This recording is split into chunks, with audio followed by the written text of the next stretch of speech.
The altar was empty when I arrived, not in a physical way. The flowers were still fresh, still scented, but empty in the way a promise disappears before it's ever spoken out loud. My phone buzzed once, then again the family group chat exploded. Like a firing line, embarrassing compared to hers. That was the word they chose, embarrassing. I stood there in white, hands calm, heart strangely still, and finally understood my place in my family. Not first, not second, optional. I didn't cry. I stored the feeling away. 10 months earlier, I had planned my wedding with military-level precision venues, vendors, seating charts.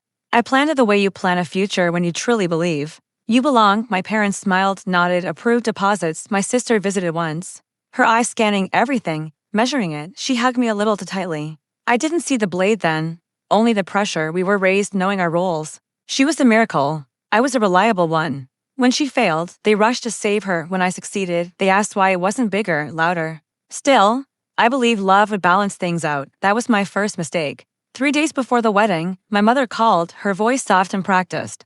Your sister booked her wedding for the same day, as if dates were rare, as if 10 months meant nothing. I waited for the joke. It never came. We'll attend hers, she said. You understand? I understood perfectly. They didn't cancel my wedding. They erased me. The group chat sealed it. Cousins joked and aunts sent laughing emojis. Someone called my venue cute. Someone else said hers would be classy. No one stopped it. Silence answered for them. I left the chat without a word and watched the screen go quiet. Control came back the moment I did. My fiancé found me later that night, sitting on the floor, my dress still zipped in its bag. He didn't tell me to forgive them. He didn't ask me to beg. He said softly, let's make it intimate. He meant safe. He meant ours. We married the next morning at City Hall with two witnesses, who cried harder than my mother ever had. I signed my name with steady hands and felt something lock into place. A vow. Yes, but also a decision. I stopped calling. I stopped explaining. I started planning. The warning signs had been there for years. The loans my parents co-signed for. Her business that never opened. The house they put in my name for tax reasons. The quiet advantage of being underestimated. I read documents the way people read confessions. I hired a lawyer and told no one. I reviewed every account tied to my name. Numbers don't lie. And they don't care about family. I discovered how often my parents moved money through accounts that weren't theirs. How my sister used my credit for deposits she never paid back. How fragile their image really was and how much it depended on me staying silent. I didn't confront anyone. I corrected things. I transferred titles. I closed accounts. I froze my credit. I documented everything. Screenshots wait patiently. Paper trails never forget. When the lawyer asked why I hadn't spoken up sooner, I smiled. Timing, I said. Revenge is about scheduling. I kept the execution intentionally boring. No yelling, no drama. Just formal notices, eviction timelines.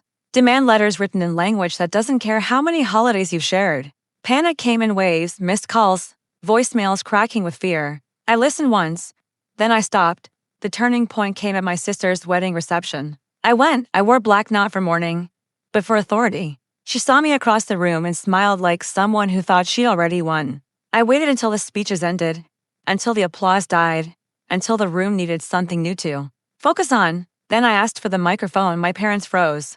My sister laughed until she saw my face. Calm spreads when it's earned. I didn't mention the group chat. I didn't mention the altar. I congratulated them then, politely. I explained that the property hosting the reception would no longer be available for future events, due to unpaid liens, that the business my sister bragged about had been officially dissolved, that the accounts funding their lifestyle had been misused, and were now under review. I didn't accuse anyone. I stated facts. I thanked them for teaching me the importance of preparation. The room fell silent the way truth demands. When my mother tried to cry into my shoulder, I stepped back. Boundaries are kinder when enforced. Early, my sister called me cruel. I agreed. Cruelty is relative when you've been labeled embarrassing for loving openly. Now I sit in our apartment, his and mine. Sunlight catching on a ring that never needed an audience to matter. I didn't ruin their day. I took my life back. There's peace in knowing the difference. Power isn't loud, it's exact. They taught me how to plan a wedding. I taught myself how to plan an ending.